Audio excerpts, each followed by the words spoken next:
Top quality और consistent performance के लिए सिर्फ सिल्वर पंप नाम याद रखना। ಜನ ಆಕ್ರೋಶ ಏನಾಗಿದೆ ಯಾಕೆ ಮಾಡ್ತಾ ಇದ್ದಾರೆ ಅಂದರೆ ಬಿಜೆಪಿಯಲ್ಲಿರುವ ಆಕ್ರೋಶಗಳನ್ನು ಮುಚ್ಚಾಕ್ಲಿಕ್ಕೆ ಮಾಡ್ತಾ ಇರೋದು. ಈಗ ಡೀಸೆಲ್ಲು ಪೆಟ್ರೋಲ್ ಬೆಲೆ ಏರಿಕೆ ಆಗಿದೆ ಅಂತ ಹೇಳ್ತಾರಪ್ಪ. ಕಚ್ಚಾ ತೈಲ ಬೆಲೆ ನಮ್ಮ ಕೈನಲ್ಲಿದೆಯಾ ಸರ್? ನೀವೇ ಹೇಳಿ.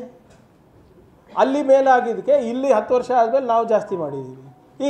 ಈಗ ಕ್ರೂಡ್ ಆಯಿಲ್ ಪ್ರೈಸಸ್ಸು 10 ವರ್ಷದ ಹಿಂದೆ ಎಷ್ಟಿದೆ ಅದು ಇವಾಗ ಇಳಿಕೆ ಆಗಿದೆ ಅಲ್ಲ ಜಾಗತಿಕ ಮಟ್ಟದಲ್ಲಿ. ಮೋದಿ ಸರ್ಕಾರ ಇದೆ, ಮೋದಿ ಅವ್ರಿಗೆ ಕಮ್ಮಿ ಮಾಡೋಕ್ಕೆ ಹೇಳಿ ಆಟೋಮೆಟಿಕ್ ಇದೂ ಕಮ್ಮಿ ಆಗುತ್ತೆ. ಇವ್ರಿಗೇನಾದರೂ ನೈತಿಕತೆ ಇದೆಯಾ? ಜನ ಯಾಕೆ ಇವರಿಗೆ ಅಬ್ಕಿ ಬಾರ್ 400 ಪಾರ್ ಘೋಷಣೆ ಅಂತ ಕೇಳ್ಬಿಟ್ಟು ಯಾಕೆ ಇವರಿಗೆ ಇದು ಕೊಟ್ಟಿಲ್ಲ ಅಂದರೆ ಇವರಿಗೆ ಮ್ಯಾಂಡೇಟು ಬೆಲೆ ಏರಿಕೆನೂ ಕೂಡ ಒಂದೇ ಅದೂ ಕಾರಣ ಅಲ್ವಾ?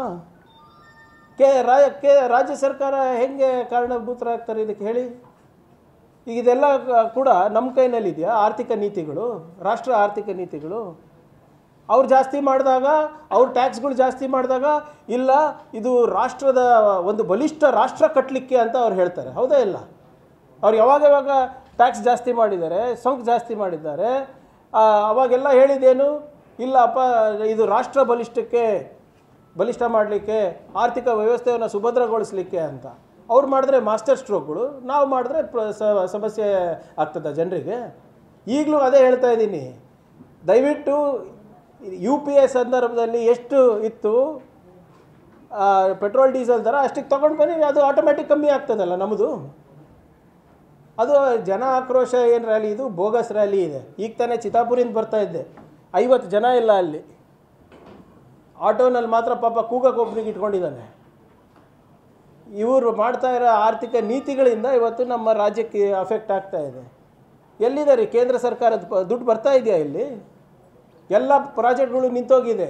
ಈಗ ಕಲಬುರಗಿ MP ಅವರು ಎಲೆಕ್ಟ್ ಆದಮೇಲೆ ಸ್ವಲ್ಪ ಕಚೇರಿಗಳು ಅಡ್ಡಾಡಿದ್ಮೇಲೆ ಇವಾಗ ಸ್ವಲ್ಪ ದುಡ್ಡು ಬಿಡುಗಡೆ ಆಗಿದೆ CRFಯಿಂದ. ಇಲ್ಲದ್ರೆ ಸೆಂಟ್ರಲ್ ಸ್ಪಾನ್ಸರ್ಡ್ ಸ್ಕೀಮ್ಸು ಮುಂಚೆ 40-60 ಇತ್ತು. ನಮ್ಮ ಪಾಲು 40%, 60% ಕೇಂದ್ರದ್ದು ಇರ್ತಾ ಇತ್ತು. ಇವಾಗ ಎಷ್ಟಿದೆ? ಉಲ್ಟಾ ಆಗಿದೆ, 60-40.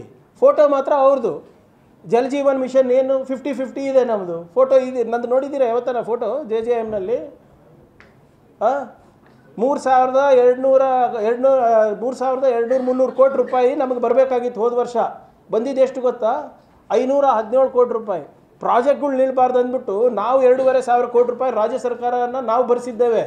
ನಾನು ಪತ್ರ ಬರೆದೆ ಮಂತ್ರಿಗಳಿಗೆ, ಸರ್ ನಿಮ್ದು ಇನ್ನೂ ದುಡ್ಡು ಬಂದಿಲ್ಲ, ನಮಗೆ 2,500 ಕೋಟಿ ರೂಪಾಯಿ ಚಿಲ್ಲರೆ ಬರಬೇಕು ಅಂತ ಕೇಳಿದಾಗ ನನಗೆ ವಾಪಸ್ ಪತ್ರ ಏನು ಬರೆದಿದ್ದಾರೆ ಗೊತ್ತಾ?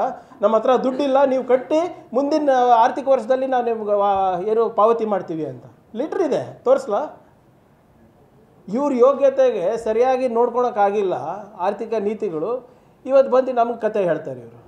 ನಮ್ಮದು ತೆರಿಗೆಯಿಂದ ಇವತ್ತು ರಾಷ್ಟ್ರ ನಡೀತಾ ಇದೆ ಸ್ವಾಮಿ. ನಾವು ಕಟ್ಟುವ 1 ರೂಪಾಯಿಗೆ ಇವತ್ತು ನಮಗೆ ವಾಪಸ್ ಬರ್ತಾ ಇರೋದು ಎಷ್ಟು ದುಡ್ಡು? ನಮಗೆ 13 ಪೈಸೆನೂ ಸರಿಯಾಗಿ ಬರ್ತಾ ಇಲ್ಲ ನಮಗೆ.